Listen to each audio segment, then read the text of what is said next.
I'll come back. I'll come back. I'll come back. I'll come back. I'll come back. I'll come back. I'll come back.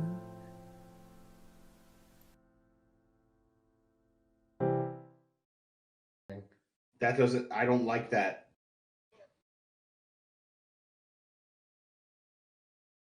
Oh. I know that feeling. That's a I have been there. It is a bad feeling. How do I click the Google? What? Oh, that. Fix my Google Bing. Fix my Google Bing. My favorite thing is you help someone with a problem, you fix it, an unrelated problem happens, and then they blame your fix for that problem. Yes! Yes! Oh my god! I've so had that. Yep. Touch any computer once and it's your responsibility forever. It is, yes. It's not the internet, it's that Foxfire thing you installed. The Foxfire! I've heard that before.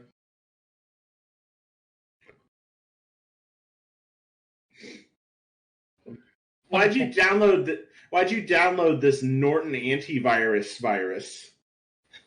It keeps telling me to stop activating my files. I can't download my toolbars anymore. Maybe it's because of that update thing. Can you downdate? What do you mean uTorrent is illegal?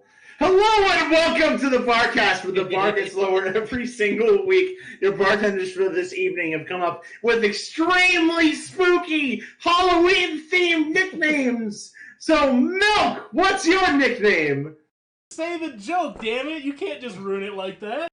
Okay, both of Milk. Both of these glasses of milk.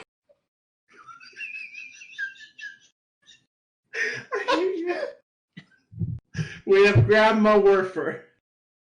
Grandma, you say. Grandma Werfer. I just dabbed.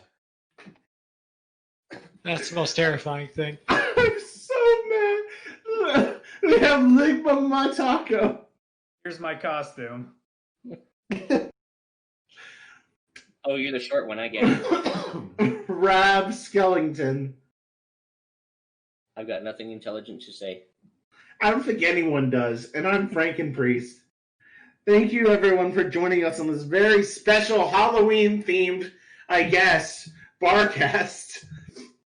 This week, we have a very special guest, straight out of that feature box. We have one of the amazing writers that has really risen to fame over amazing stories recently. You've noticed them, I've noticed them, we've read them, I've cried to them. We have MagnetBolt. Hey! Yay! Yay! Thank you so much for joining us on a holiday that normally people go out and have fun on, and you're with us. Well, I write My Little Pony fan fiction, so I have no social life. Just like us! And just like you, who's listening on iTunes and Google Play. I've just insulted our entire audience. For viewers like you. Hey, you might Thank be you. listening live since you have nothing to do tonight. Thank you. Thank you for joining us on Twitch. If you haven't watched the Barcast before, hello and welcome. We're a community-oriented podcast where you request a guest. We politely ask them on. You ask them questions. We make them miserable for about 2 hours. You want to catch up on previous episodes of the show, such as Andrea Lemon, John Delancey, Dusty Cat, Bill Newton, and many, many more people from the show and from the fandom. Please check us out on places like iTunes, Google Play. Well, actually, that place is dead now. Spotify, and all the places where you can digest your podcast candy-related material. We're also streaming live on Twitch right now, where you can see that we have a drinking word for this evening. Priest, God. Priest, what is the drinking word? Why, thank you, Priest. The drinking word for this evening is the. Also, if you hear my doorbell, take a drink, because fucking Halloween, kids. Thank you, Priest. I really appreciate that segue. You're so good at this. Well, thank you. We should talk later. Get a little hand This on circle hand. jerk is getting a little weird. It's all the body parts he's built out of. They came with the other personalities. All right. Without further ado, we have certain topics that we don't discuss. Be sure we're watching for questions out in the chat for all of you who are watching. We don't touch topics such as religion, politics, or real names or shit like that. But without further ado, we have some basic questions that we always ask our guests. Let's start from the very top. Magnet, let's introduce you to the crew. Who are you and what do you do in the fandom? My name is MagnetBolt, and I write a lot of terrible fan fiction, some of which gets into the feature box inexplicably. People seem to like it. Mostly I write about Sunset Shimmer. Currently I'm working on a sequel to one of my stories, Mythic Dawn, called Second Sunrise, which for some reason hasn't cracked the feature box yet, but it'll get there. With your writing style and your skill, I'm sure it will. But that said, I see that your profile was made in 2014. That almost seems kind of a little late in terms of some of the people that have been in the fandom since 2012. How did you get into MLP? I actually got into it. I was big on 4chan at the time, mostly on the role-playing game boards, and I saw people talking about a new show for My Little Pony, which wasn't exactly my fandom, but I had been dating somebody who was into the original G1 show. Mm-hmm. So I was familiar enough with it. I'd seen every episode multiple times. So I started to watch the new one, and it was significantly better, and just kept at it. I first got into it around the midpoint of season 1. Hell yeah! That's awesome. Then what would you consider your favorite part of the fandom that you're in? That we are in, excuse me. What kind of keeps you here? The online community, fanfics, cons, music. Like, there's so many pieces to our little fandom. What keeps you here? Definitely what keeps me here is the other people, especially getting to know some of the really great writers and artists that we have in the fandom. Unlike some fandoms which can get really toxic, thankfully a lot of our really skilled fandom members are also really good people at heart. Yeah. I'm pretty sure the correct answer was what keeps you here is magnetism, because you're made out of magnets. We could have also gone with the magic of friendship. Hearing all that praise makes me feel dirty. I didn't include you on that. I didn't say you were great. Boom! Got him! Headshot! Fine. Now, the next question's a little more difficult, but we love to ask it to our guests, kind of get a little bit inside their head. The Generation 4 of the show is over, and kind of the lightning of a bottle that brought this marvelous community together in its current form is gone. We have Equestria Girls kind of spin-off shows that are still happening. G5 is in production. There may be little shorts here and there up on YouTube from Hasbro's sites, but in general, Generation 4 is over and Pony Life isn't a thing. Don't say it is. Where do we as a community go from here? What do we do to make ourselves as relevant to, say, Trekkies or Star Wars fans or other niche communities?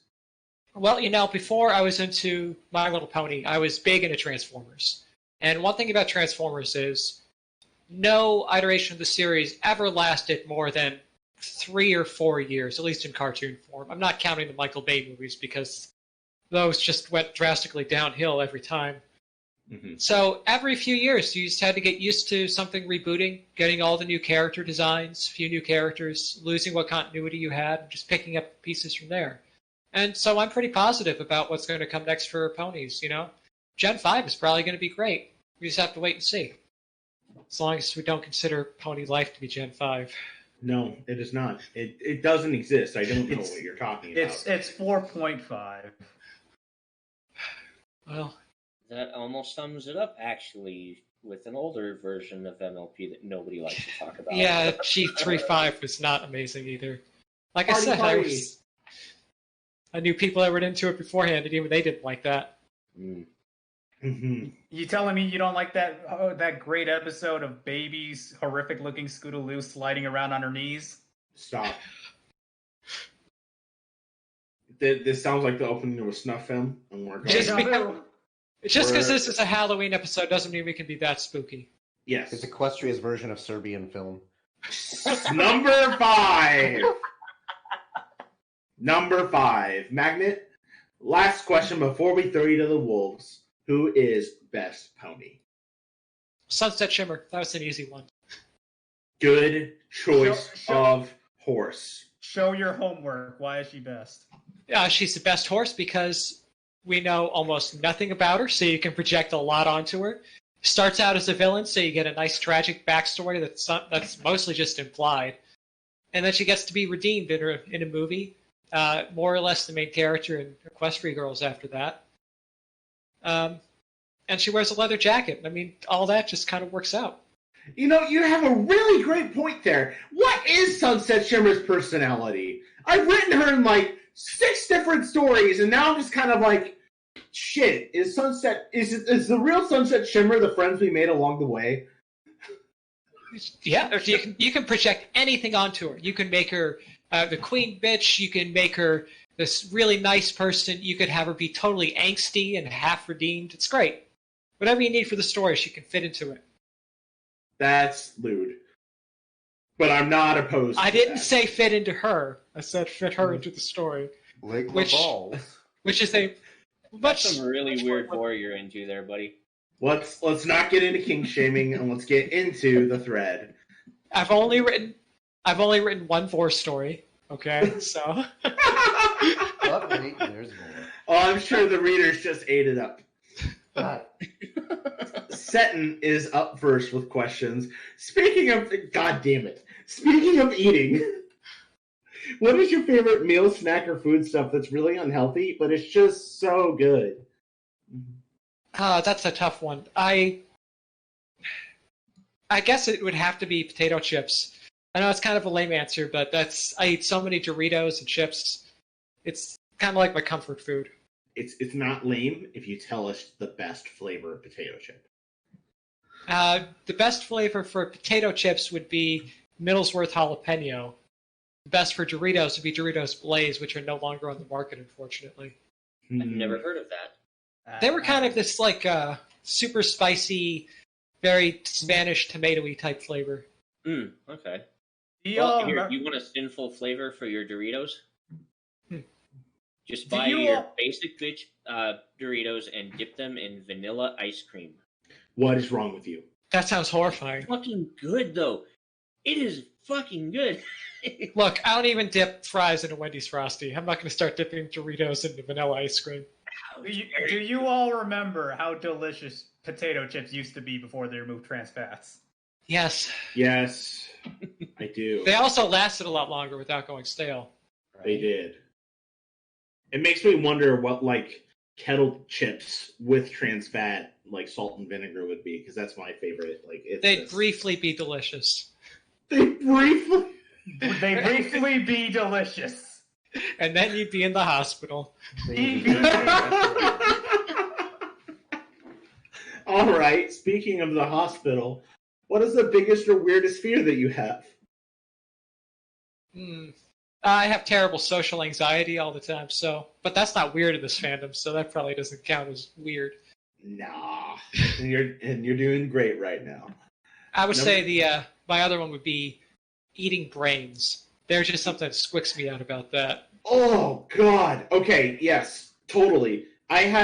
So Pencil and I started watching the show. Pencil's one of the casters who isn't on this evening, unfortunately, but we started watching the show called Dragula. And in one of the elimination challenges for the drag queens who did poorly that episode, they're supposed to eat a brain with hot sauce on it. And I almost vomited watching it. It was awful. Oh my God. Yeah, okay, so there was somebody I knew whose parent, their dad, had the strangest breakfast food that they would take a can of pork brains and a couple of eggs, and they would scramble them together, and they would just eat it like that with no seasoning. Okay, so number one, where the hell do you find just canned pork brain? Well, how is this a thing? I'd probably be surprised. I'm gonna Google it. I'm gonna Google canned pork brains. So I totally believe that I have this like black hole as I like walk through like Target, and then it's like I purposely overlooked the pork brains on the shelf. It says canned pork brains with milk gravy. Yeah. Oh, no! Why would you do this to us? And you just scramble that with some eggs. Oh. God. And they sell them at Walmart. Oh. All right. Number 3. Why is bagged milk the best milk? Well, I live in the United States where we don't have bagged milk and we have freedom instead. But yes!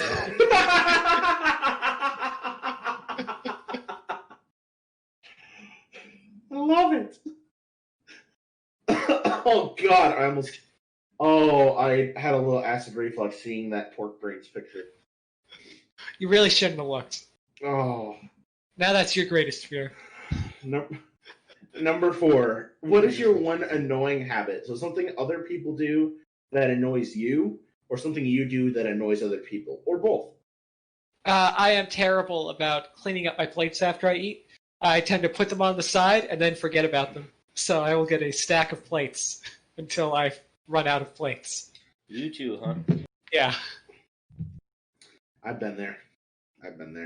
And then I run out of plates, so then I use bowls, and then I run out of bowls, so I just use, my hands. You never gone to that sounds really bad for soup, like hot soup. Have none of you ever gone to the point of desperation where you just ate cereal out of a cup? I have. I've done that, yeah. Oh my God. Okay. Number 5. What is the theme song for your sex life? 433.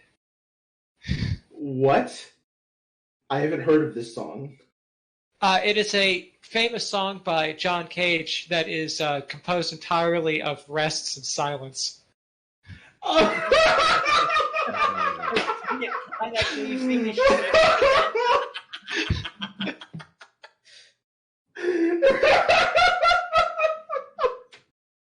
That is the most imaginative and unique answer we've ever gotten. Imaginativity answer.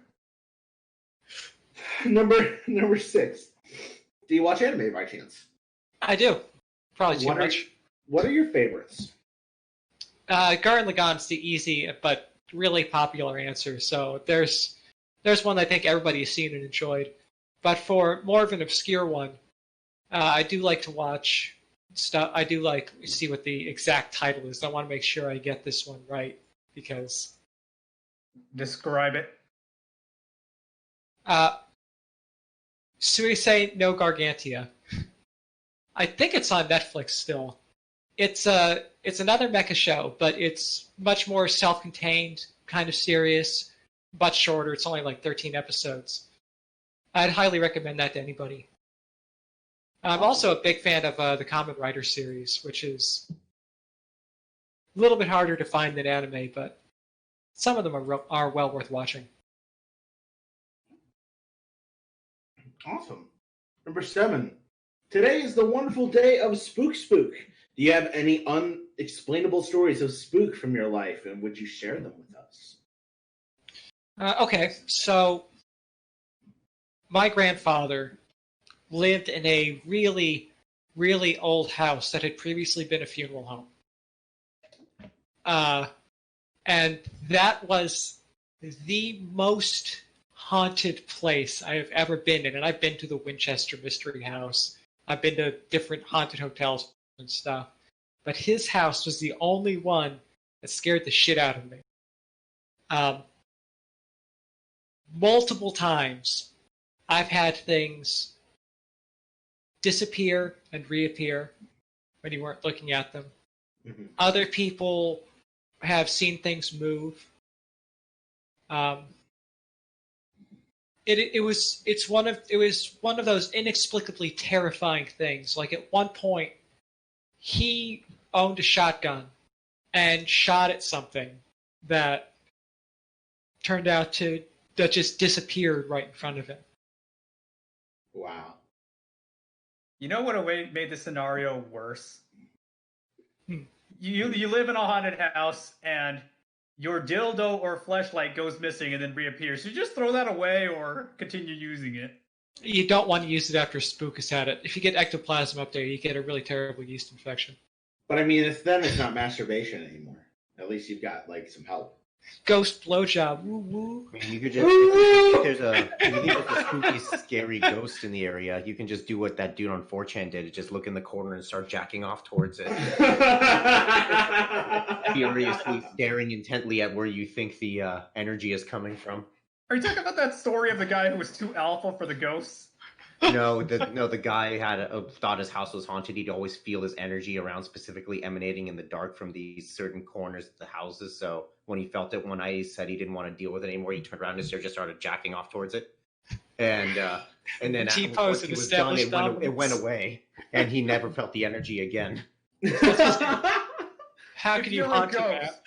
If you're a ghost and somebody just jizzes in your direction, like, nah, I'm out of here. You just hear a spooky, what the fuck, dude? And then that's it. You're too weird for me, and I'm a ghost. All right, number 8. How big is your porn stash? I mean, let's see. I do have it all in one folder. So, I'll tell you in just a moment. You organize that. I just not organized at all. I just jam it all in one folder so I don't run into porn when I'm trying to find my other pictures. Very common tactic. Let's see, 830 files in 8 folders, 723 megs. Wow! Those are Milk rookie numbers. How does it evaluate on the milk scale? It's kind of low because I'm still sitting. What was it? 153 gigs, wasn't it? That's a lot of gigs. I need the porn. I only save them for artistic reasons. Mine's more of a performance art, but you know. When you need to right? This is okay. We're moving on. This is awful. Everything about this is awful. RK Striker JK5 has questions now. Number 1, what is your favorite non-MLP franchise? It used to be Star Trek, and then Star Trek got ruined. So let's see. I guess it'd have to be Transformers at this point. Going to default back to that.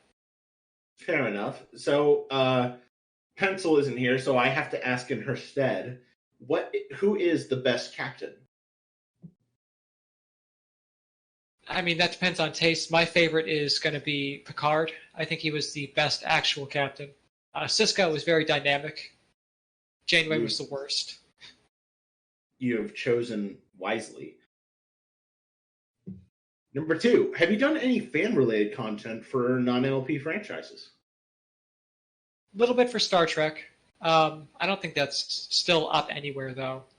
And okay. I helped develop an Evangelion role-playing game. Oh, shit! Nice. Is that something that like you can share with us, or is that like attached to your real name or something like that? No, it's if you look up Adeptus Evangelion, you should be able to find copies just about everywhere. Hell yes! Go check it out. We will try and have just a link into the description of the YouTube video. Awesome. And it's not a single franchise, but there's also Dungeons & Dragoning that I wrote and developed.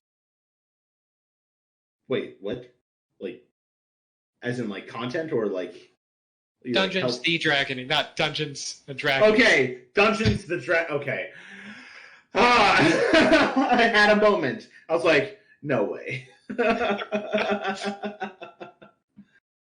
Okay, number 3. Are you a bolt from the blue or a flash in the pan, both or neither? I'll go with Bolt from the Blue. That's way more exciting. Yeah, that's a badass nickname right there. All right, up next we have the lovely Short Skirts and Explosions asking their signature question: what doth life? It's just an endless motion towards death. I totally feel that. Or at least it feels like that sometimes. Up next, we have a question from Arconics, and you know what? I can't rightfully do this one on my own. Enigma, would you like to take Arconics' question? Give me a second. There he is. There is an island off the coast of Sardinia, named Astinia, inhabited by a herd of... You were saying, Flab? No, you're fine. Go on. Inhabited by a herd of adorable miniature albino donkeys and one very old, very grumpy caretaker. The donkeys live in a veritable donkey paradise, able to roam freely, fed the best food a donkey could desire, and free from the distractions of crowds of annoying tourists. The island also has regular donkeys, gray, and horses, brown. On a scale of 1 to donkey, how perfect is this place? Would you ever want to leave? Well, that's a question. I guess on a scale of 1 to donkey, it's extremely donkey. Even miniature albino donkey, I would say. I would rate this on Shrek Donkey. However, it is vastly inferior to the Japanese Bunny Island, full entirely of really friendly rabbits. This is a thing? Oh, yeah. What is this called? That's I not need to what? learn about Did you this. just say Island of Rabbits? Yep. I need wait. to know where this island is. Wait, are you talking about the Japanese Island of Rabbits? Yes, I am. I know the one. Okunoshima, I think it's called. Looking it up. Okunoshima, yes! Yes, Akuna Matata, of course. I knew that. Shut up. No, I'm reading off Wikipedia right here. The small island in the inland sea of Japan, considered to be a part of the city of Takahara from the Hiroshima prefecture. It's accessible by ferry, and there are campsites, walking trails, and places of historical interest. And there's numerous feral rabbits. The rabbits are rather tame and will approach humans. And it played a key role in World War II as a poison gas factory. Yeah, almost every location in Japan has some kind of dark history about World War II. Look at all the bunnies! Also poison gas. The But rabbits the used to be the bunnies! rabbits were for testing, and then when they didn't need them, they just released them, and the population exploded. If Yeah. you pet the rabbits, you get poisoned. This reminds me of the Isle of Dogs movie. Just We need a story where Fluttershy visits this island and learns the history. I'm And she not tries to gonna call adopt it. all the rabbits. She accidentally What, an poisoned angel herself. bunny just kamikazes all of them? Probably. Oh gosh, I can't even think what would happen with Angel on the Island of Bunnies. He would either get really mad at all of them, and because he wants to be left alone, or he'd pork every single one of them. I think it would end like Highlander, you know? They just all go to war. I love it. There can only be one, and it just ends with Angel and the Easter Bunny. Oh gosh. All right, the Glim Master is up next. Number 1, what inspires you to write? I've just always written. It's always been my thing. Even before I was into ponies, I was doing National Novel Writing Month. I have a degree in journalism. It's just always been something I've liked. All right. How do you make worst pony become best pony? Well, I mean, that's pretty tough. I don't know how to make Applejack into Sunset Shimmer. Jesus. I mean, I guess you'd have to dye her coat and restyle her mane. You have to get rid of the freckles also. Yeah. You son Teach of her a to speak bitch. properly. No more country. No, freckles are life. Fuck you. Fight me, bitch. Try to deprogram her from the mindset of incest. That's impossible. Speaking of impossible, it's time for you to choose your favorite name.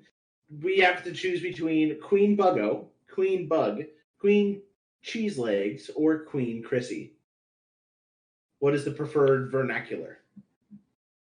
Well, I mean, if you're going to go with Queen at all, you have to at least use part of her name, so Queen Chrissy. But Cheese Legs is acceptable as long as you're not speaking to her directly. Otherwise, it ends poorly.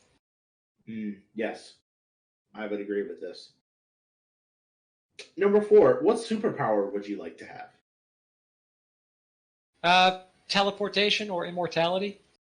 Yeah, either one would be great. I'll take both if you're just handing them out. No, there's the downside to having both. What if you accidentally teleport yourself into like a mountain and you're inside the rock and you can't die? You can't find your way out would be worse. This is the worst horror story. It's like the Telltale Heart, but so much worse. I mean, it depends. Maybe, if I'm immortal, can I teleport myself out again? Do I have to wait until the mountain wears down for someone to find me out? It would probably be one of those teleportations you have to see where you're trying to go. I also think that if you teleport yourself into the mountain, then there are bits of rock in your brain preventing you from forming coherent thoughts. Well, that could be worse then. At least I can't think about the terrible situation I'm in. That, or you hallucinate for the rest of your unnatural life, and you don't care. I could be hallucinating right now. True. Wake up, you're in a coma. Speaking of comas, did you, during your life, sit down in your chair and just said to yourself, why do I like this show? Why do I like these colorful equins?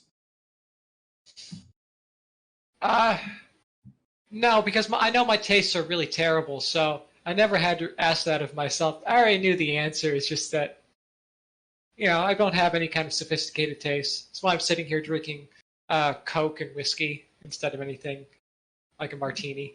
I'm proud of you. Be proud of your degeneracy. Like, would anyone be upset if I drank whiskey with Pepsi instead of Coke? Pepsi's okay. It's fine. The whiskey is what's more important here. I mean, you could trade it for some really nice scotch and some beepus. Stop. Never. I will always do it. Scotch and Pepsi is a mistake. Yes, it is. I love. Oh.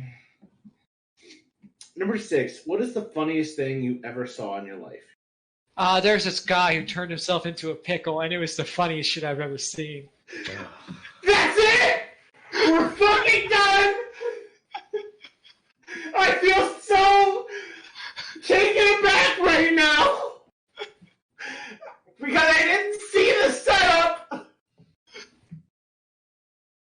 That fucking joke has been set up so many times by Glim. Finally somebody did it. I just had this moment where it's like, this is what it was! This question's been here for months! And no one's done it! And I've never seen it till right now! It's like there was a fucking guy in a ghost costume in my house for months, and then finally today he turned around and said, boo. And then it scared the shit out of me. Did you jerk off in front of his face? Yes, that's how I got him to go away. Joke's on you, he's just invisible. Oh, I'm sorry, I had a moment. Okay, something emo and edgy is up next. So, hi, 7th and Famous, we know who you are. First question is, hey, what's up? Let me check a ceiling, and there's another room over that, and I think there's a ceiling and then a roof. Nice. What's your favorite writing project that you've released on Fimfiction? My personal favorite is probably going to be Dark Art of the Dress. It was something I just kind of wrote as I was putting together ideas for how I could do like an alicorn story for each of the main 6. And I was just writing down random stuff, and that one wasn't even the furthest along, and it just kind of came out perfectly. And I'm just really proud of how it formed into a nice, coherent story with a really good beginning, middle, end, and even a little bit of a moral lesson to it. I like that. Well said. What's your favorite creative project you've ever done in general? I mean, I don't do a whole lot of projects outside of Fimfiction recently, but the one thing that I've been working on is, which I'm hoping I will be extremely proud of when it finally comes out, is as I mentioned a little bit earlier, I worked on a Evangelion role-playing game called Adeptus Evangelion. The original version was from back when the Warhammer 40k RP Dark Heresy was new, which is why it was called Adeptus Evangelion, is because it adapted the system. We've been working on a new version of that is going to use its own totally custom system and is going to lean very heavily into storytelling and role-playing.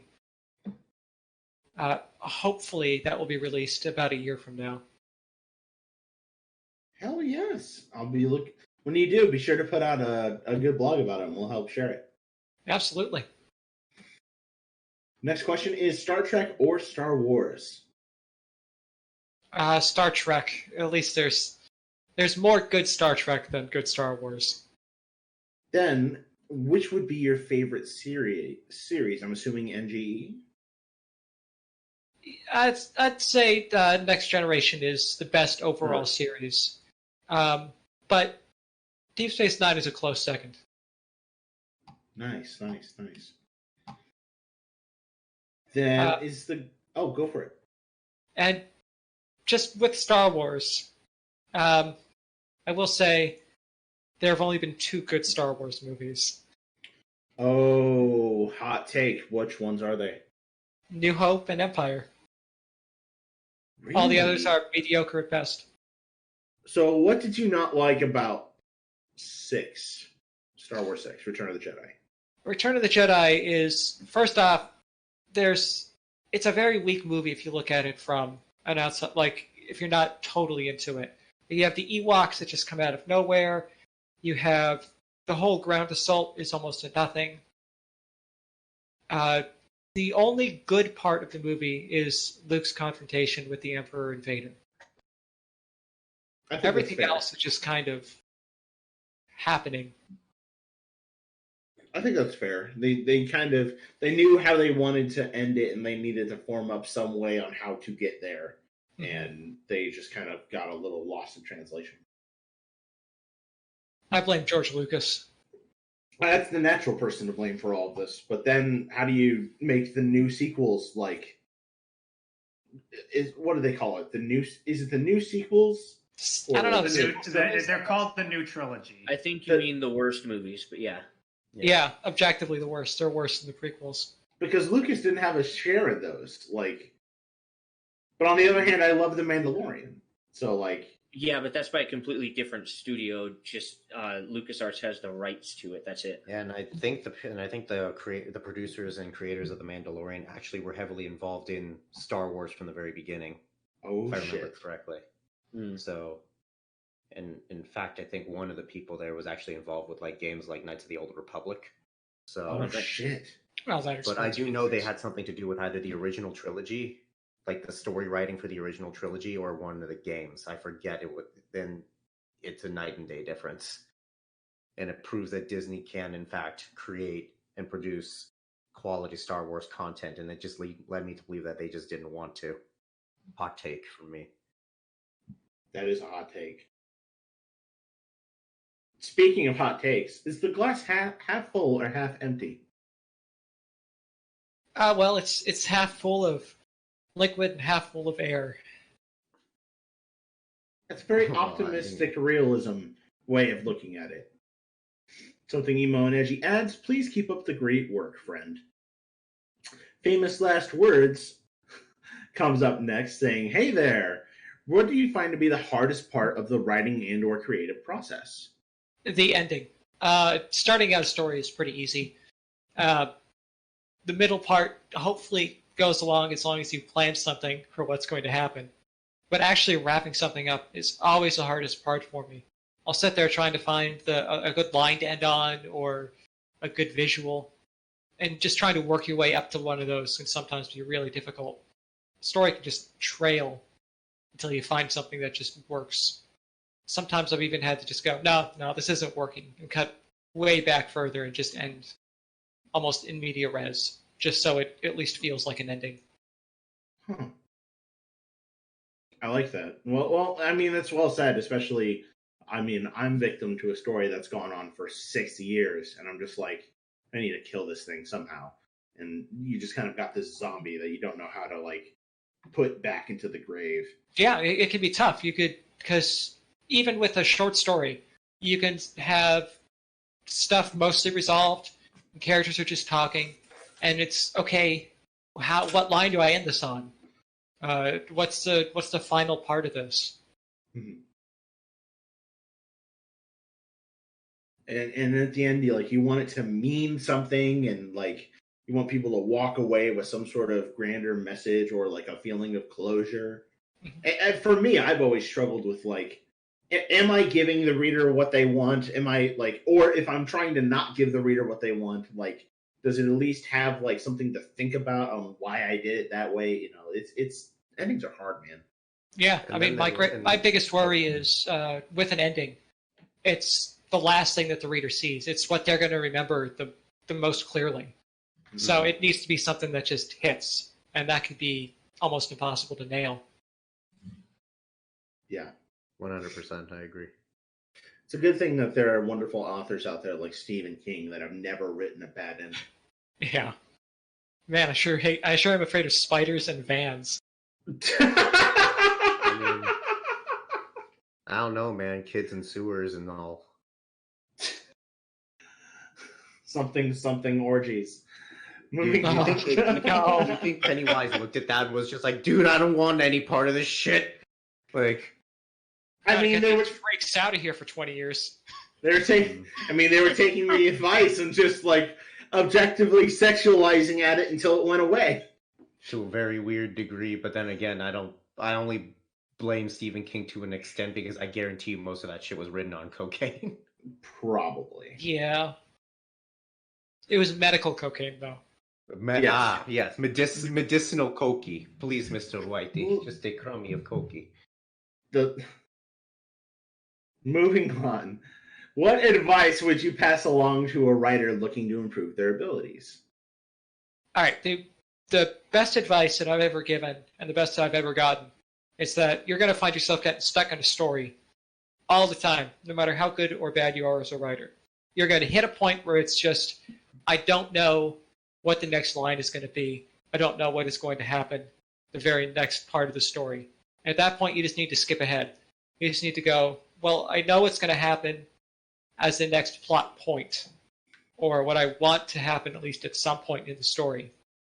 Just drop what you're doing and go to that point and just start writing from there. And you could fill in the gap between those and bridge it later once you've gotten the other end of that bridge where you know the story has to go. A lot of times you'll find out that you only needed a couple of really simple lines to get from here to there.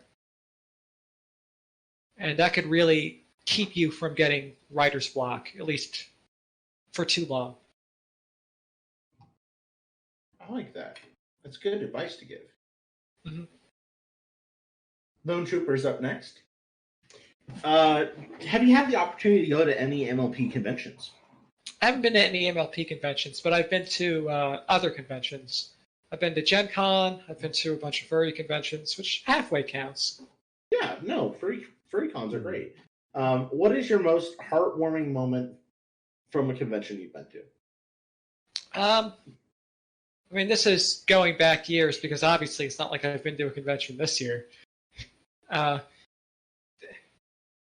There was a proposal on stage between two people that just it was really touching.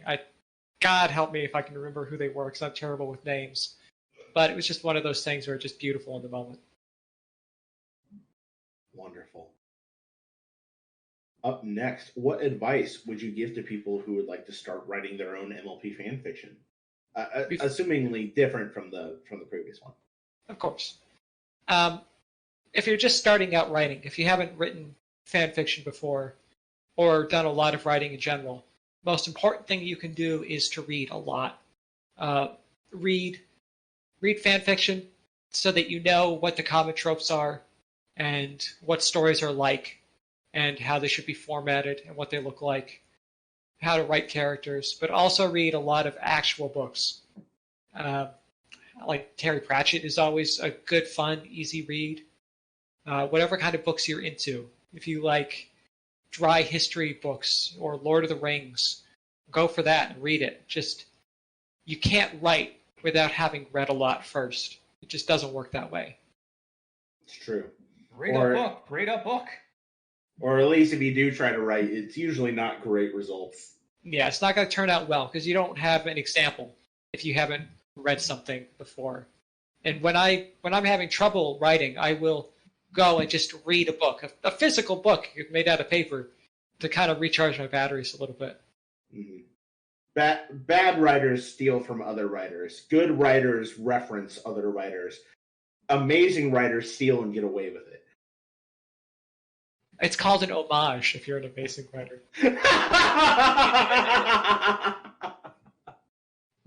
What has been your favorite story you've created, and what inspired you to write it? That's an interesting caveat question.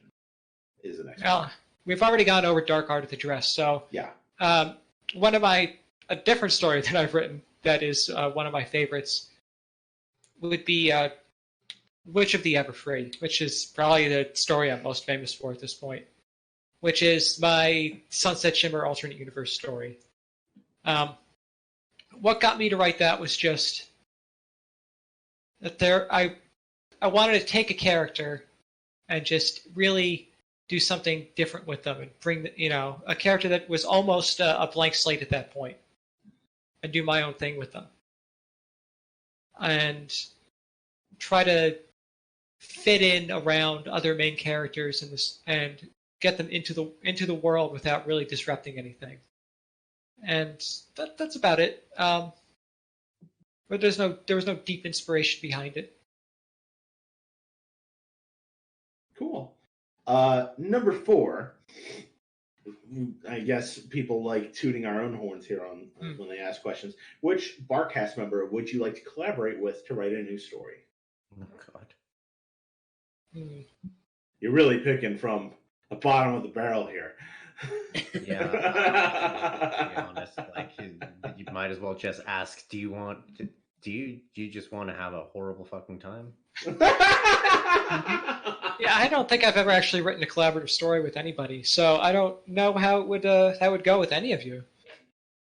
We've written our own fair share of collaborative stories, and Enigma actually tries. Enigma actually tries to make decent stories when he collabs.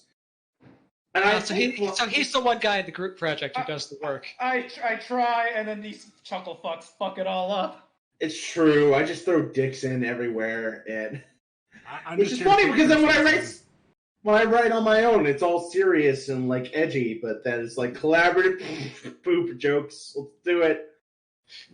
I remember we tried to write a story, and I tried to make it semi-serious, and then you fucks came, and it somehow became about Starlight Glimmer eating carpet.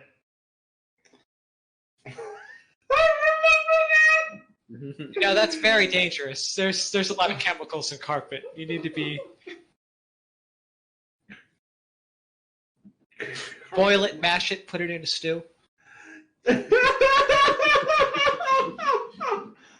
Oh no! Boil them, mash them, stick them up my ass. Number 5. Potatoes are not body safe for that. They don't have a handle. It would be Sam Wise to move on to the next question. Potato masher. We need to hash this out some other time. Mash this out some other time. Oh God, I hate you. Dig it up your ass. The real question is whether you like your potatoes natural or circumcised. Well, as you know, the inside of the average anus is hot enough to cook an egg. Is that a real thing? I have no idea. I mean, if you want to try, let me know. I guess I'll go get some eggs real quick and we'll find out. Is the cooking time affected if the anus is inflamed with like some sort of infection or something? Okay, apparently this is a common question on Quora.com. And the correct answer is no. The normal rectal temperature is 37.5 Celsius, while hard-boiling an egg requires raising the internal temperature of an egg to above 80 degrees Celsius. No part of your body is hot enough to cook an egg. But now what am I going to do in a survival situation? My bigger problem would be, like, what if your asshole just, like, crushes the egg? Like, one man, one egg. Can I offer you this egg in this trying time? I laugh because I'm damaged by an old-time video on the internet. I know, that's why I said it. He made a sequel, you know. Oh. No, we're moving on. Nope, we're done. We're cutting this off. Jars. Number 5. The attempt was done right. Nope. Gee, Billy, 2 jars. People at home, don't Google that. Number 5. What planet would you travel to get out of the house? And once there, what would you like to do or see on that planet? This does not include Earth.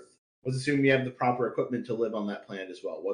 What planet would you do, or what planet would you do? Well, I mean, I'm not really spoiled for choice here, am I? I mean, there's Mercury, which is a barren rock.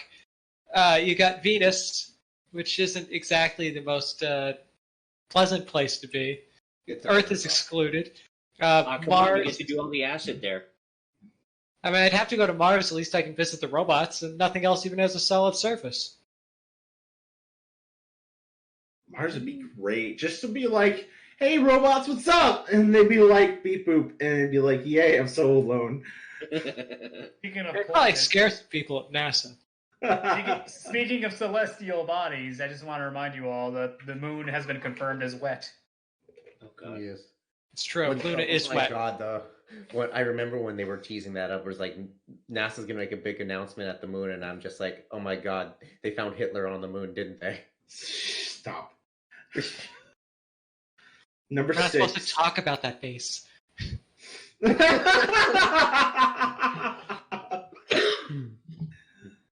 Number 6. Where would you like to see yourself in the next 3 to 5 years, both personally and professionally? Well, I'd like to be alive. Hoping on that one.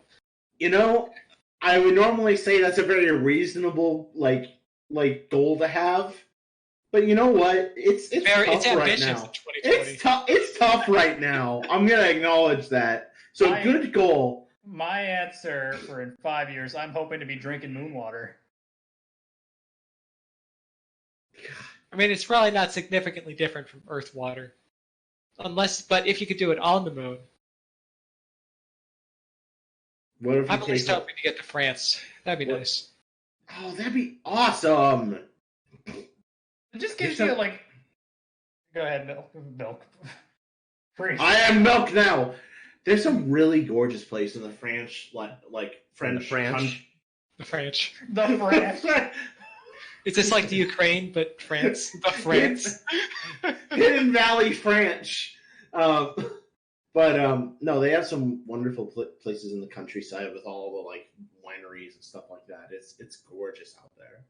Yeah, my best friend is currently in France, which is why that's my number one option. Oh, that's awesome. I would love to like go to France, but I can't be bothered to learn another language, so that sucks. All right, up Hello, next. Franchies. The French. Franchise. I would like to. French community. I would like to make a franchise. Number 7. We call it Quebec. Where restaurants come from.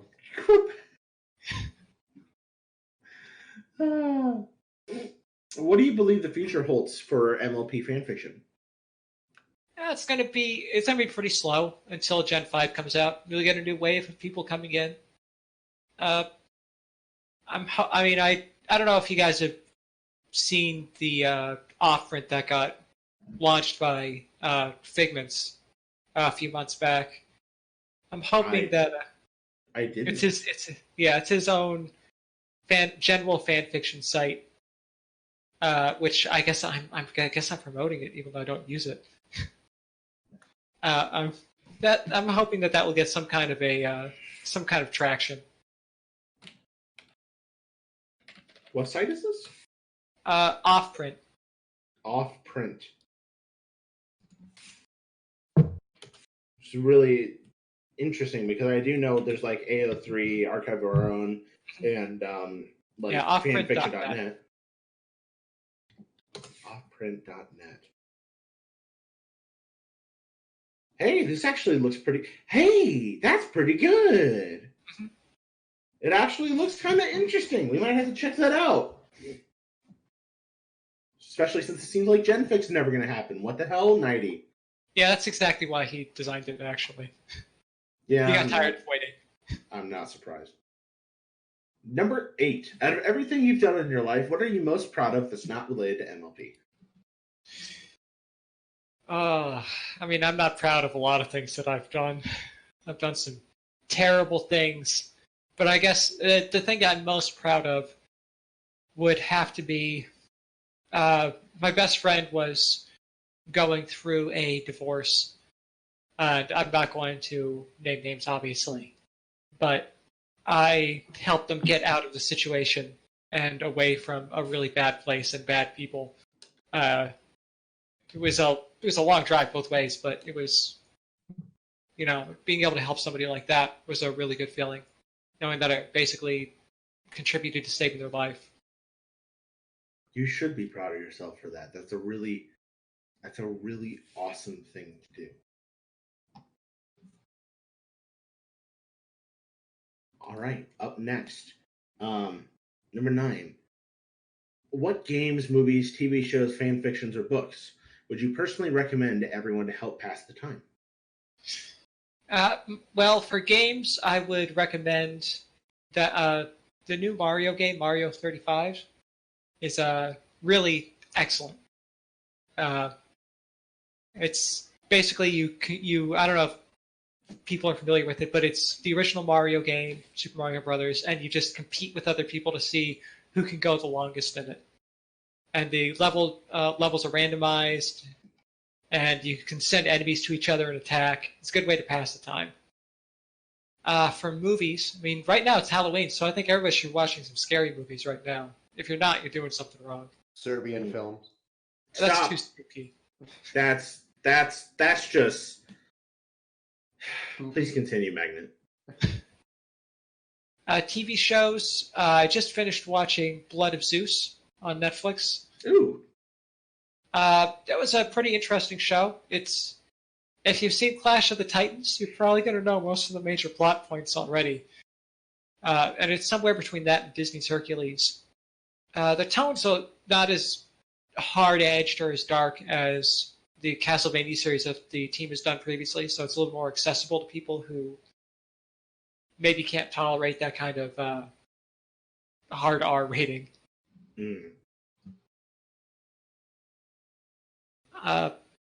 Fan fiction, I would recommend anything by Monochromatic. Yes. Obviously, they're the best author in the fandom. They've been voted that. So Yes. I'm not going to...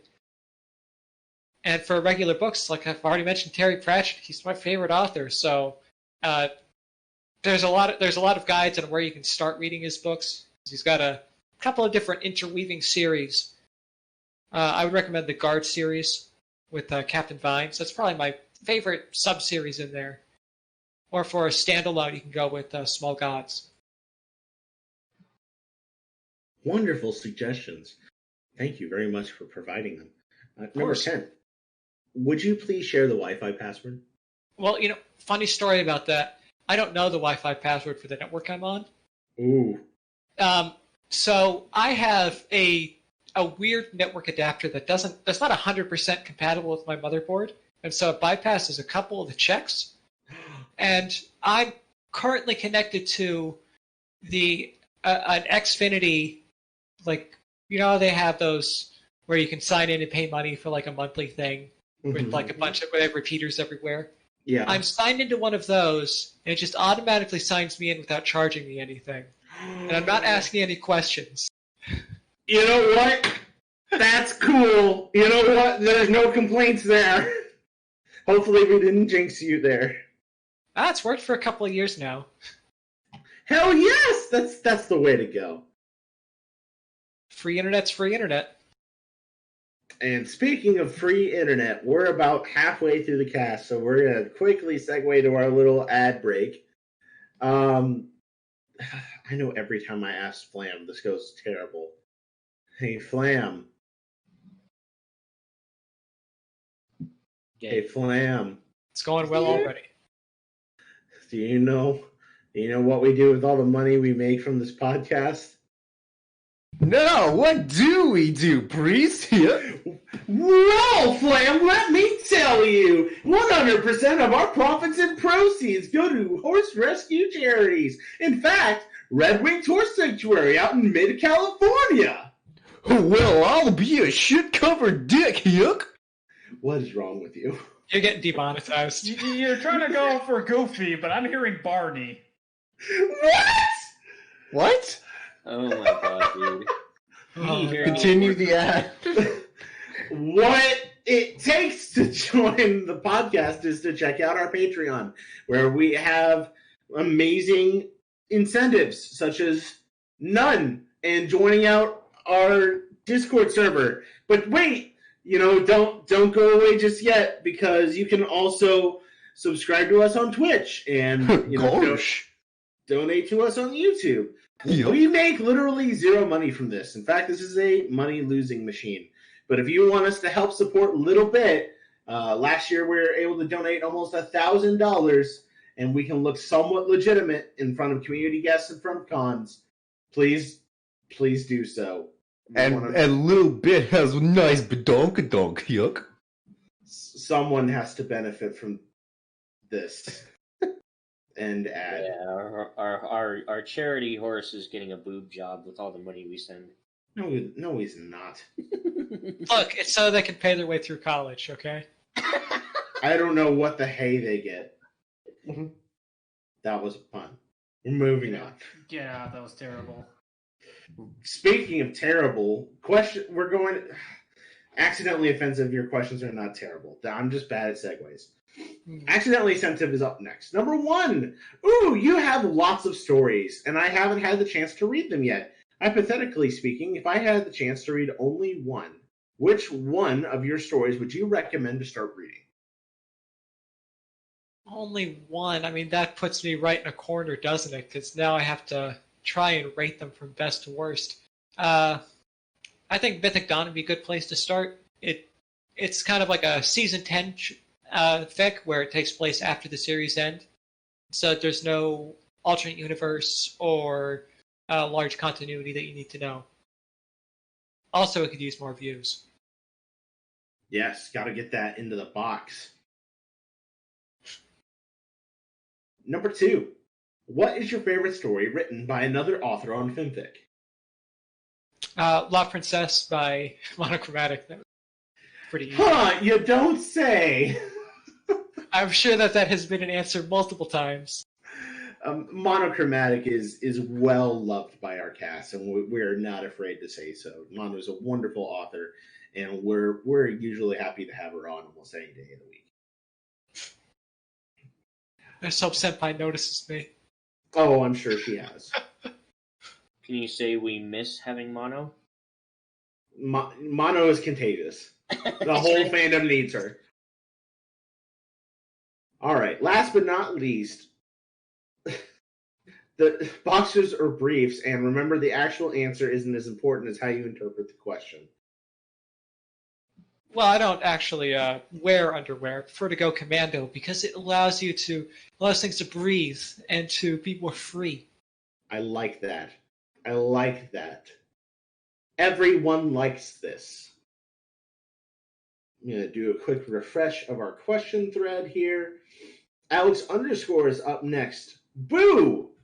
I'm scared.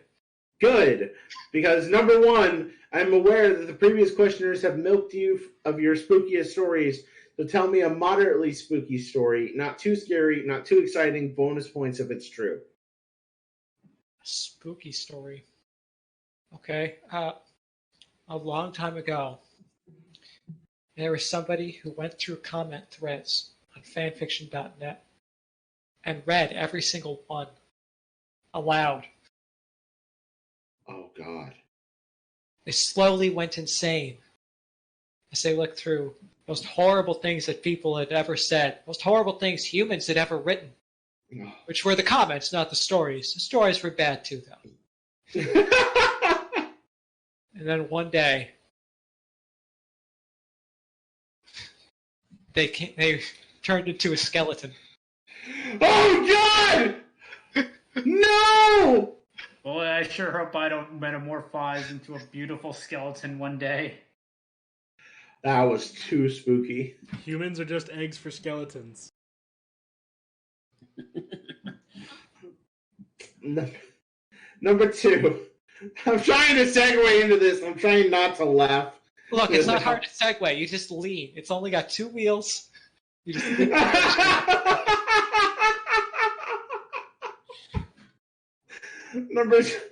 How do you get over it and live with the fact that right now there's probably a spooky, scary skeleton inside you? God damn it! I fight it. I fight it every day. I've broken so many bones. I've broken both of my wrists twice. I've broken several toes, my kneecap. Every morning I break my legs. Every night I'm lulled to sleep by my heart attacks.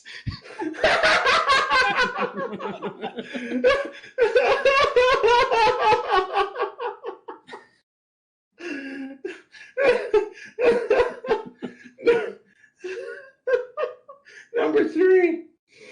Oh no! Your waifu's been turned into some hideous monster. Kill, fuck, marry between spooky ghost waifu, scary zombie waifu, and mysterious vampire waifu. Okay, first off, I don't care what people say about ghost blowjobs. Can't fuck a ghost. If you fuck a zombie, you're gonna get a disease. So by default, gotta be the vampire that you have sex with. It just happens to happen that way. But here's the thing about fucking a vampire, though. They have no body temperature. You may as well be fucking a fleshlight. Well, none of them have a body temperature. I mean, what are you gonna do at that point? What if it's really cold out, therefore she's really cold, and you stick your peener in there and it's cold? Well, you could always get some of those hand warmers and jam them up in there for a couple minutes. I thought you were going to say you stick a boiled egg up there. That goes in the other hole.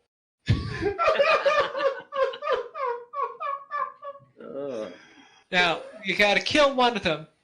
Ghost, probably relatively harmless. Zombie, gonna eat your brains. And I've discussed my fear of eating brains already.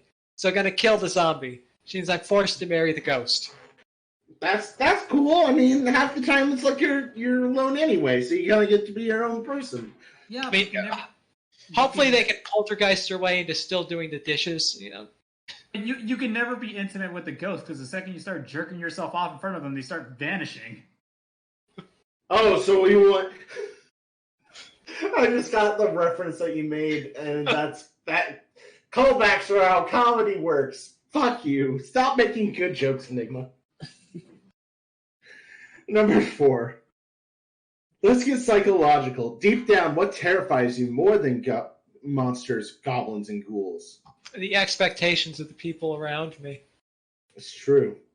Luckily, you did give a good answer to this question, so we're expecting you to have the same level of engagement throughout. Oh, God. It's my greatest nightmare. Other people.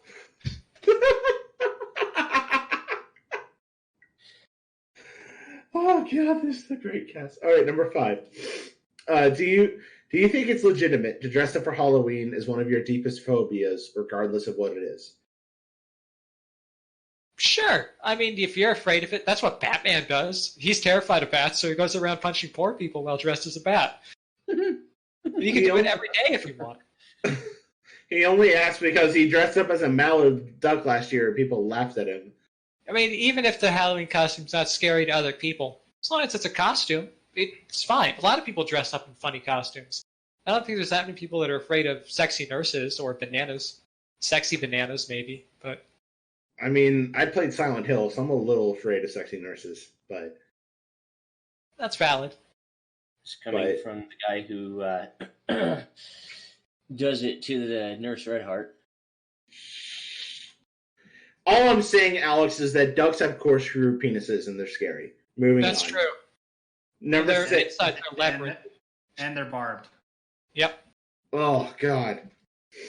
Number 6. What is the best way to prepare a pumpkin for consumption? I mean, I'm not a huge fan of pumpkin pie. I'll eat it if it's put in front of me. So I'd say the best way to eat a pumpkin would just be... I mean, first off, you can't get one of the big carving pumpkins. You have to get a little eating pumpkin. And you just fill it with butter, a little bit of sugar, and cinnamon, and just bake it in the oven. I do a lot of squashes that way, especially acorn squash. Oh, yes. Some of the butternut squash that I made is so good. Okay, Go ahead. I've never eaten a pumpkin. Can you eat a pumpkin raw? No. I wouldn't recommend it. I mean, I don't think it's poisonous. So it's one of those foods it's one of those natural foods that has to be prepared first. You can't just eat it right off the bat. I mean, Yeah, I'd recommend it. Well, I mean, you can. I would highly recommend drying the seeds and eating those. They're very nutritious for you. But the pumpkin itself, the fibers are kind of bland. By definition, you are able to just eat a fucking pumpkin, but it's not a good time. Y'all are missing the perfect opportunity here. Enigma, I want you to go buy a pumpkin and eat one. And then tell us how it tastes. Yeah. I just want Don't you do to it! Don't do that to him, Milk! And I want you to carve it out, make it a jack-o'-lantern, and eat the seeds, after you've dried them and made them right. But I want you to attempt to eat the pumpkin. I want you to tell me what you think of it. Just make sure you skin it first. No, eat the skin too. We are skin on in this family, damn it. Skin on. If I'm eating it raw, do I just bite into it like an apple? Yes. Pretty much, yeah. Oh my god. I can't... I'm gonna break my teeth. Get a small one so it doesn't hurt too bad. More... Small ones are tougher, aren't they? Yes, they are. The small ones are tougher. That's the point. Get the small one. The yellow ones are the most got delicious. all the little fucking growths on the outside of it as well. Number 7. Are spiders scary? No, I don't find spiders scary at all. I've got a couple of spiders within view of me here. I've got a ton of house spiders in here. I just leave them be because they make sure I don't get flies or anything. I now believe you are like a spider master, and you have like 15 spiders that are around your beck and call at any moment. I mean, I'd love to have that. Spider-Man can do that, right? That's one of his powers. Yeah, you didn't see that comic scene where he jumped in front of a criminal and said, "Spiders!" And the guy was like, "What?" He's like, "I can call spiders and they'll crawl into all your orifices." And the guy just put down his gun and said, "I give up." Well, he was just waiting because that was his fetish.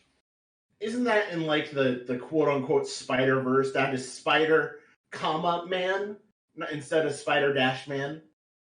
It's like a spider, man. Were you referencing that version of Spider-Man where instead of shooting out webs, he shoots out spiders? Yeah. No, I think there's also the one that's just like a million spiders in a Spider-Man suit. Yes. Yeah. Oh my god. All right, Alex _ has some bonus Halloween questions. Slam, I'm going to throw them over to you. Go for it. Alrighty. So, bonus Halloween questions. 1. Are clowns scary? How should we exact our revenge upon them? I think clowns are scary, and I think they're deliberately scary because they wear corpse paint and they go around, and some of them are murderers. Even a greater percentage, I think, than lorry drivers are murderers. And the greatest way to exact our revenge upon them is to ignore them. That's the only thing clowns fear is being ignored. This is interesting because I also have experience with clowns. A lot of them tell me that we live in a society or something like that. So. Oh my god! Why did you have to go there? Maybe we're all the Joker. That put a smile on my face.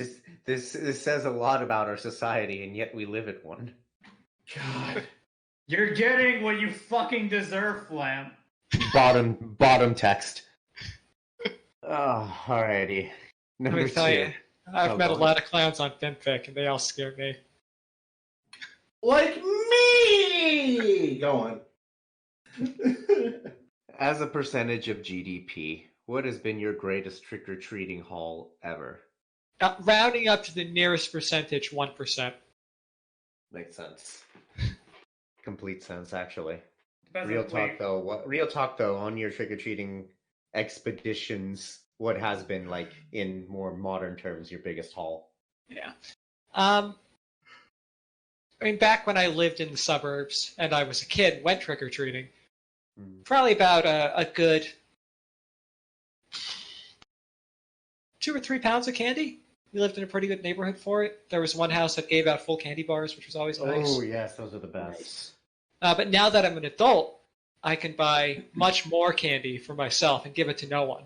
That's true. That's what I made on the porch with it and start munching candy and say, "Yeah, you guys get the little ones."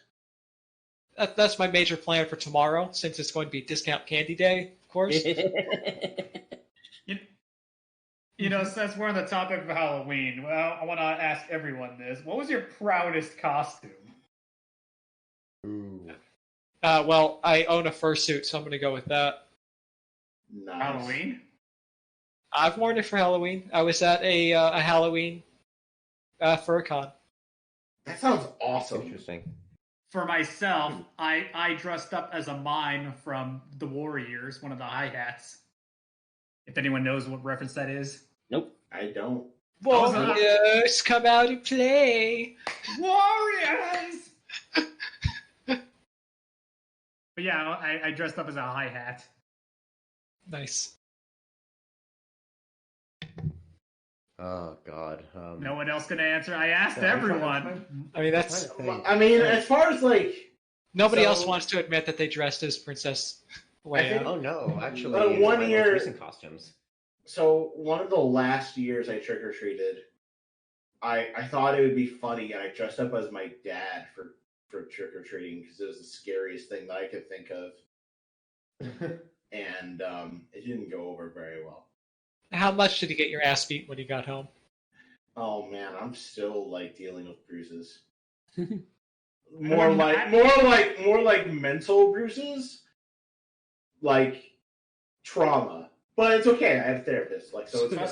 So the fear was founded then. Reese, I don't know how to dress up as my dad because I wouldn't know where to start. Wow! God damn it. You can just go around naked. Freaking. That's You go around as a that's box. worse than the pumpkin idea. You can go out as a box of cigarettes. Oh God! No, I'm just like in a black shadow suit, like a pink guy suit, but it's all black. I'm the shadow. You just see a floating box of cigarettes and carton milk. Pretty much. Dad came home from his trip to get cigarettes, but promptly left again after he forgot he didn't have a lighter. He came home, found out that I wrote pony fan fiction, left again. Freaking. My proudest costume was probably just the last year or so when I dressed as a 40s gangster using the suits I all had, and I'm like, you know what? I'm gonna get a proper hat for these, and I went to work with it, and everyone loved it. It was I great. remember that. That's Yeah, classy. I've known people that went to work in fedoras too. They weren't costumes though.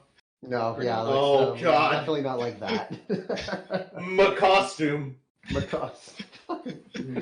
No, I dressed for the occasion. I even talked with the accent as best I could. So Bobbity boopy? no, not bobbity boopy. I'm talking about proper gangster accents here. You know what I'm saying? You keep He's your fucking mouth shut, buddy. I'm pretty sure it Bada bing! Bada bing, bada boom, motherfucker. Bobbida boopy, beebida boppity. I, I've done costumes before. The only one that I can think of off the top of my head is I did a snow owl one year. I was trying to figure out like a way to do like Halloween like work stuff for like because everyone's working from home, right? Well, the people that have like boring jobs work from home, like me. And so like I had my computer webcam. I'm sitting here like, how can I make this entertaining for my team for like Halloween? So I put on a cowboy hat, and that's all I did. And people are like, you can't just put on a cowboy hat and say that you're a cowboy. And then I would shoot the webcam with a Nerf gun and knock it off the table.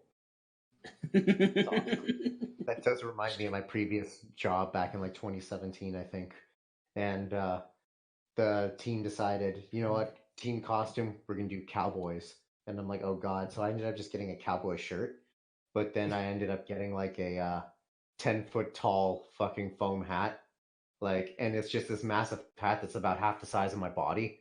And I just walk in with the cowboy, swagger and this thing. I had to. You just became Doug Dimmadome. And you it was literally- Dimmadome. Except You walk in, you except- find out everybody else is in football jerseys and helmets, and you totally misunderstood what they meant by cowboys. Yeah, that would have been hilarious, actually.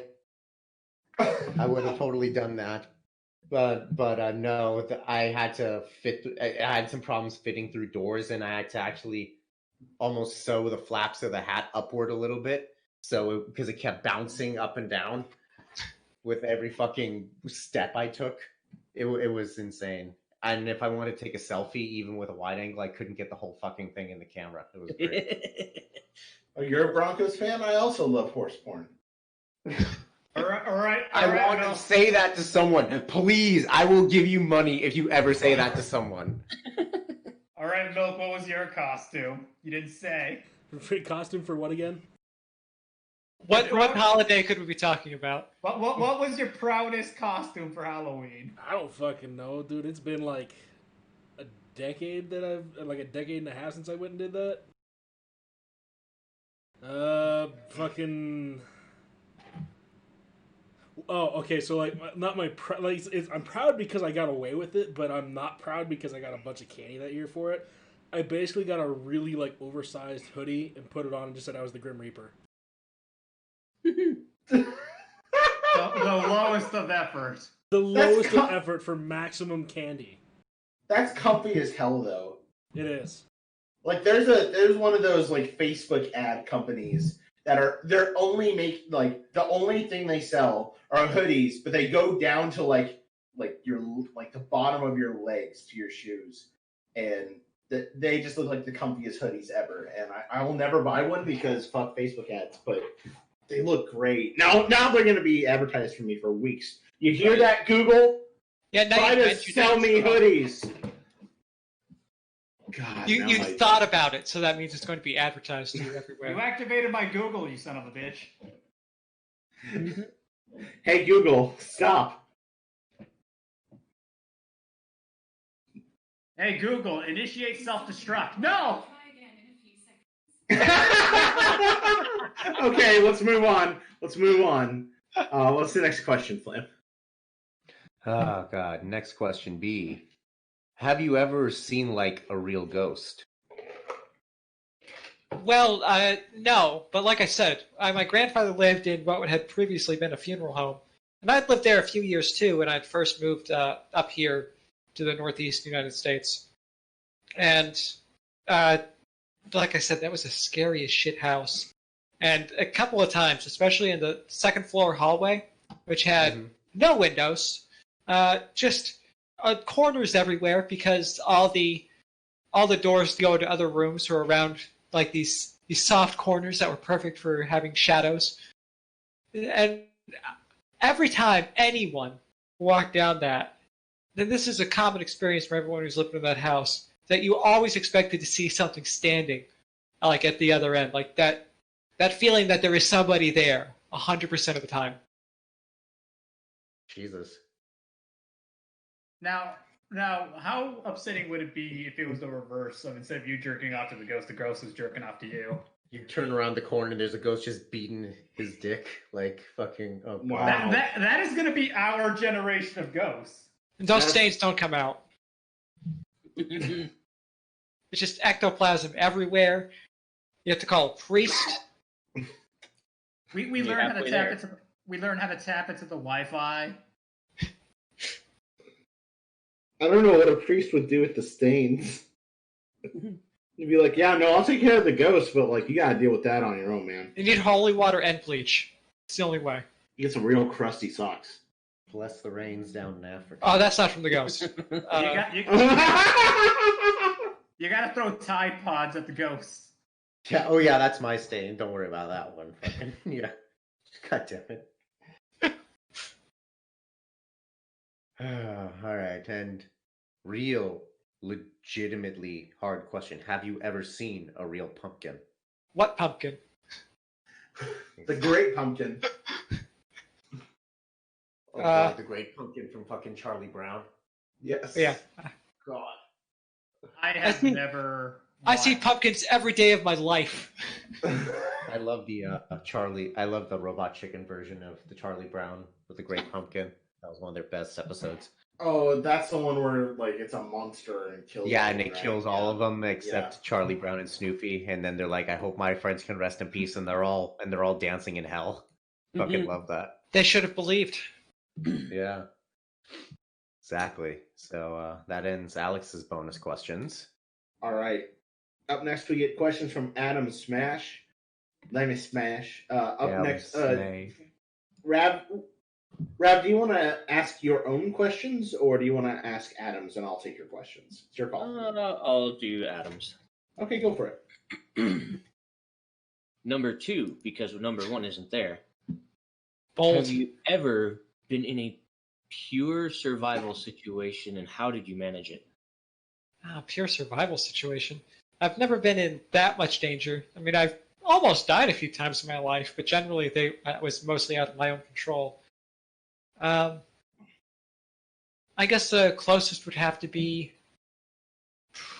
with other people's lives on the line. I was driving through the middle of nowhere with a couple of friends, and it's the night, it's dark out, and we see a dog, and I slow down a little bit, but the dog kind of stays on the other side of the road, and then we see the second dog, we hit it. And we're not assholes, so we stop, pull over, we go to check on the dog.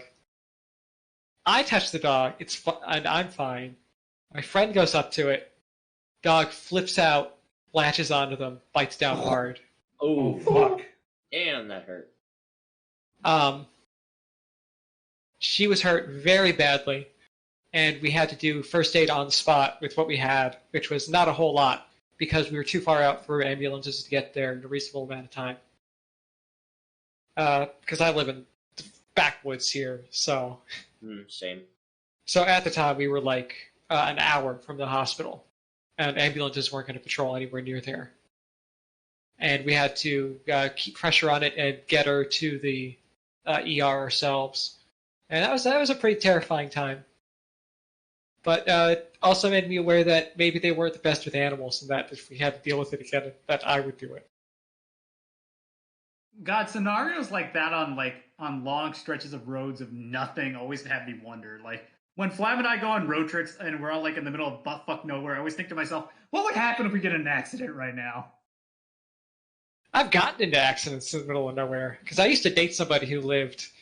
I lived near a nuclear power plant, and so there's a large area of not a lot of dense population around it.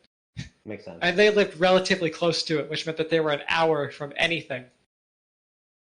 And so, more than once, I've had a flat tire or slid off the road because of ice and had to deal with that with no one around and absolutely no way to get help because there's also no cell reception.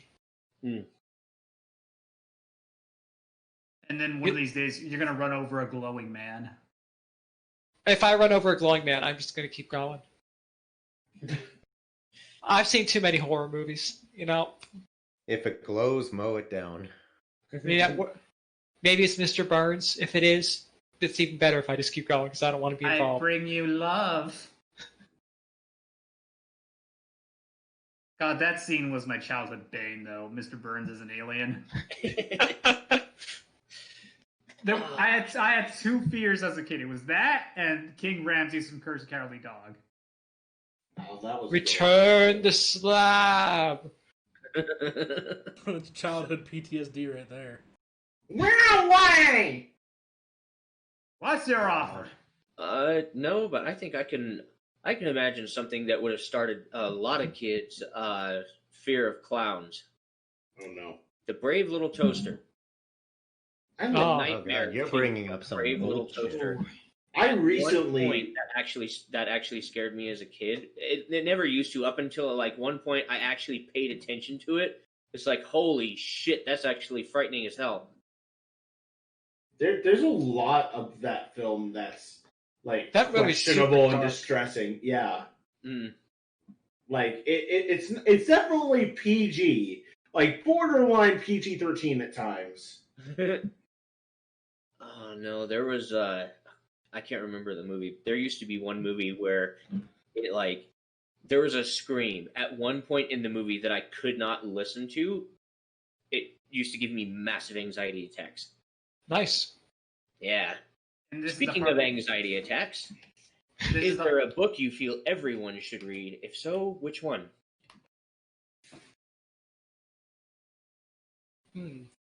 A book that I think everybody should read.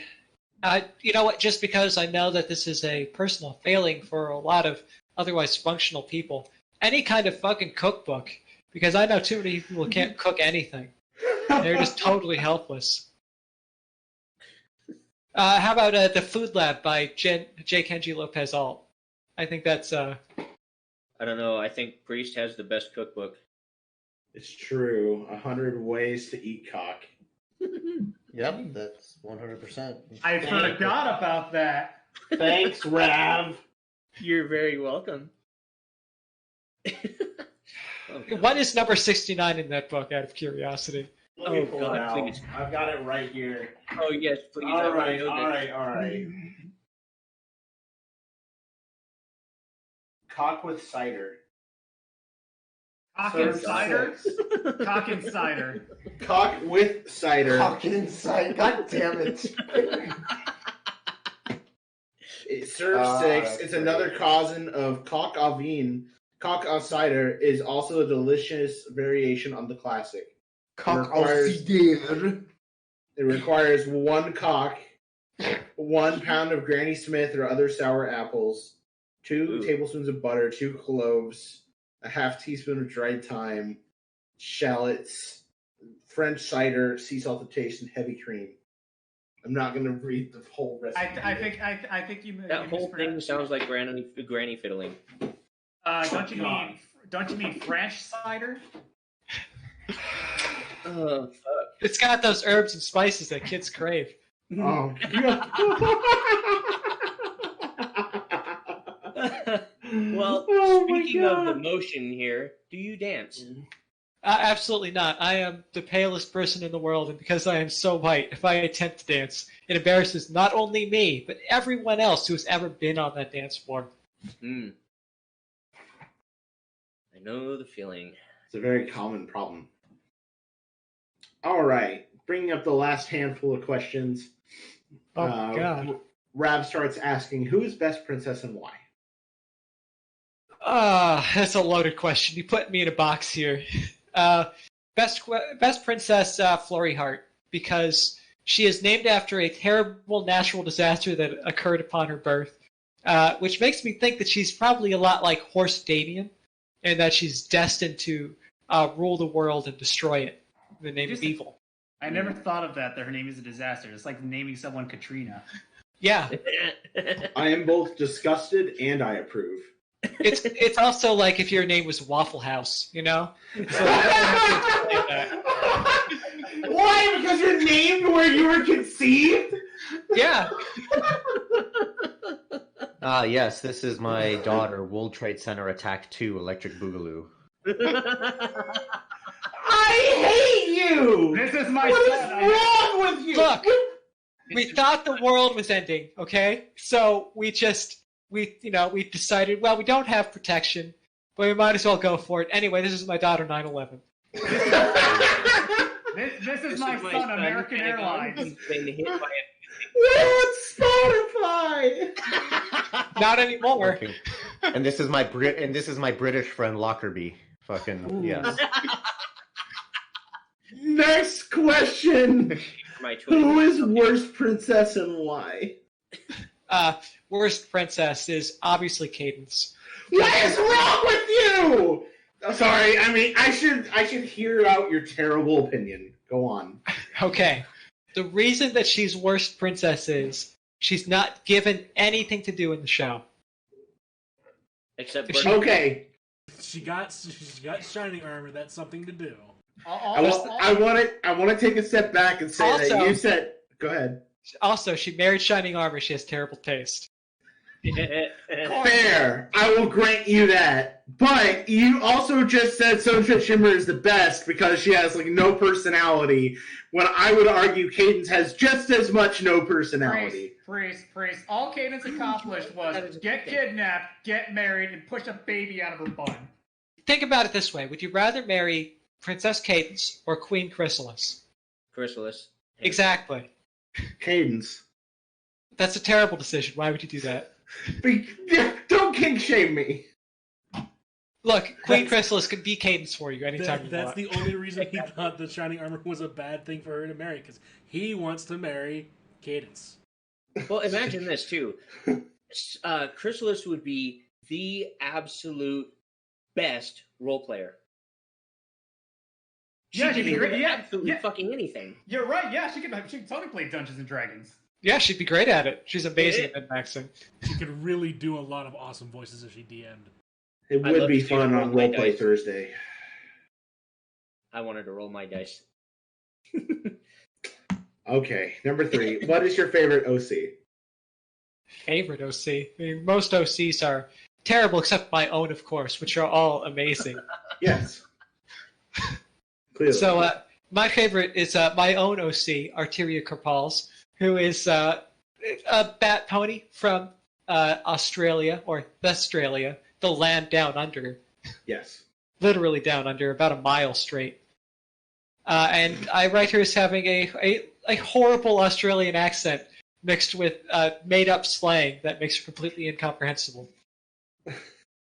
I love it. We've got to share that with Eighth. He'll love that.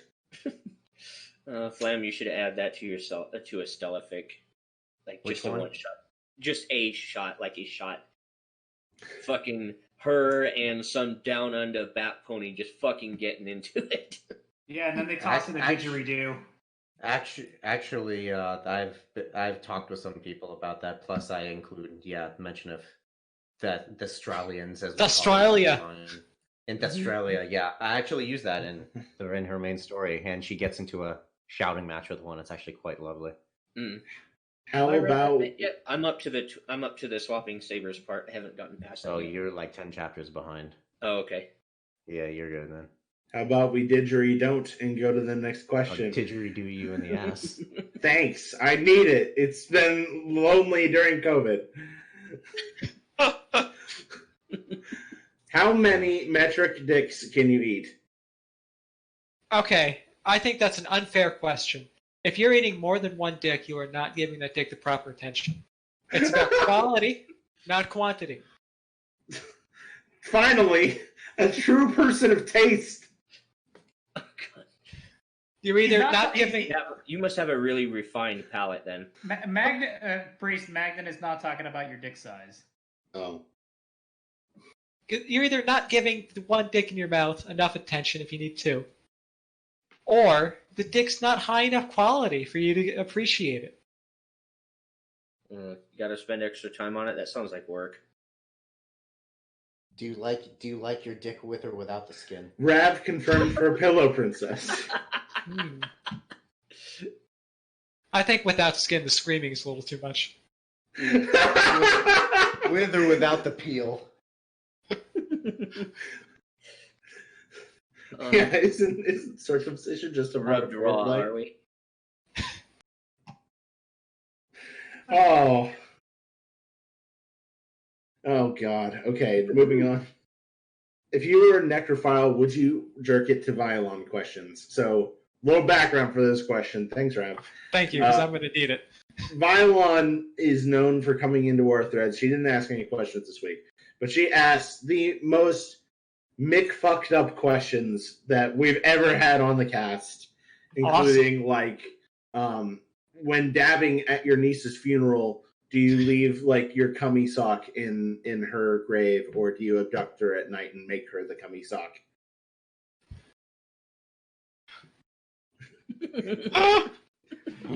Dab was coming that must. It wasn't even the original question, but that makes it so much better. Oh, God.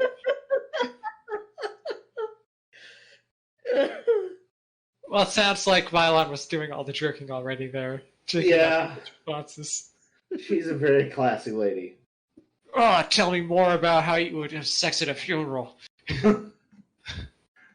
The moment your question starts off with "you are a necrophile" or "you are a pedophile," and you're like, "Oh boy, we're in for it now!" Like, fucking. Now, I'm not saying I'm a necropedophile, but if I was, Scootaloo. Oh yeah, gotta get them real sad and like alone first before you kill them. You know, estranged from their parents. That's the important thing. No one will miss them. God, this got dark. We're moving on.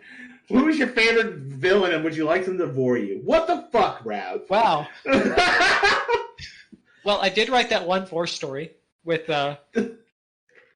So, I had just pull it up because it's been so long. I can't. It was Show Me the Way to Go Home, and it featured a romance between Adagio and Sunset, where she kept eating people, just kept eating them. Nom. Which I decided to do because after they showed how big the sirens actually were in Equestria, it occurred to me that I could just do Vor with that, I guess.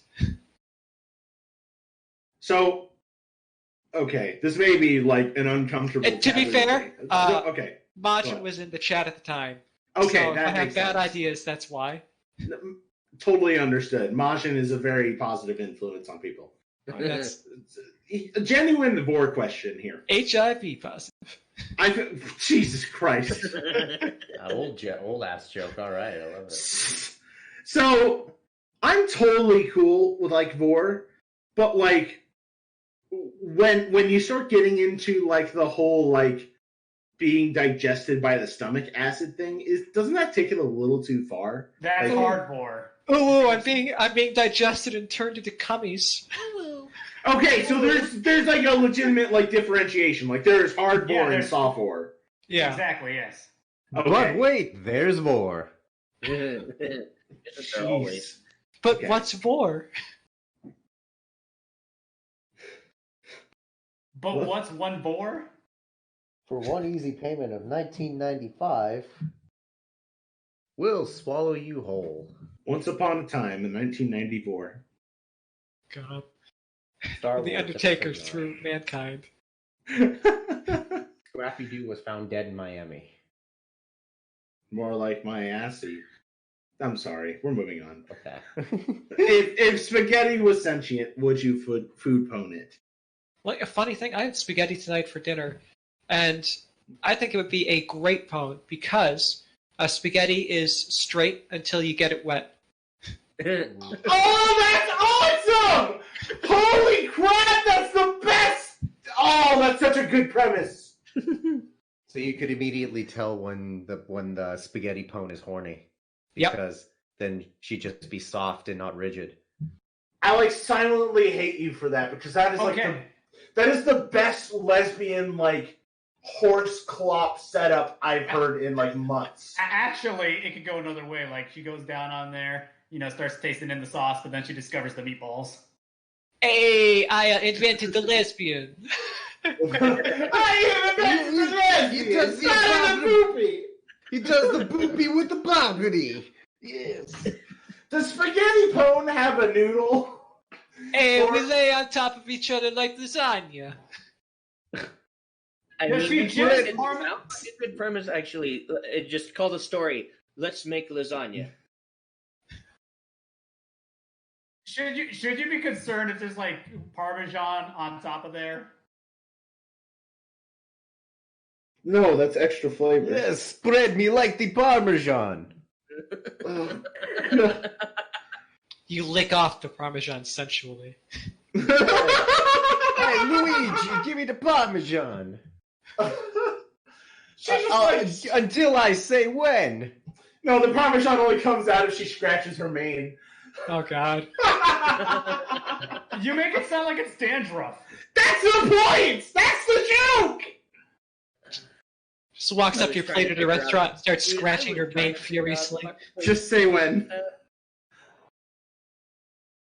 Oh, shit. Oh, God. Okay.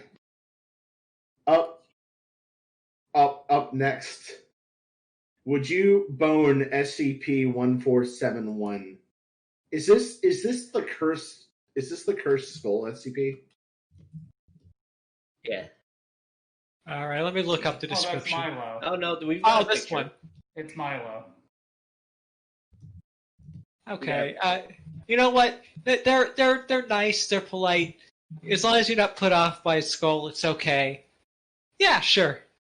I'd throw him a bone. Hey! Your bone? They're probably nicer and more gentle than the cum goblin. And then, if they bother you too much, you just face directly at them and just start jerking it, and they just disappear. Well, I mean, if you're really into it, believe it or not, there's an animated skit of this particular SCP on Pornhub. I'm found gonna it one need day. a link to this so I can laugh at it later. But Found it's it fine. and I'll send you a link later. found it and totally not looked for it. Nice. And last but not least, the final question from Adam Smash. Fine. Countdown. You guys are awful. The final question, what are you drinking? I was drinking whiskey and Coke, which I'm now out of, unfortunately. Aw. Well, that's okay, because you did it! You got through all the questions! You survived! I did it! You What do I win? You win fucking nothing! Yay! Yay! I mean, this year, that's about the best I could expect. But no, Magnet, I just want to thank you so much for taking time out of your Halloween evening to come join us and ask these spooky questions. It's our honor to have you. We wanted you on for a while. Well, I was very spooked, but I was glad that I was able to get on. Of course. Everyone, if you'd like to see if more of this content and later, subscribe. We'll have another guest next week. We're still hashing out details, so I can't necessarily confirm who it is, but I promise it won't be turkey related. It'll be Christmas themed. All I want for Christmas is... Shut up. Thank you for watching the Barcast. Your bartenders this evening have been Bofa Milk, Bofa.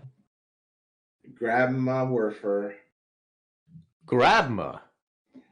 is a gay banana, My gay rating has recently been updated to 7. Rav Skellington, I got my 2 front teeth. our amazing guest, MagnetBolt. I'm here too. I've given up on everything at this point. And see you next week. Bye-bye! On Dragon Ball Z. Dragon!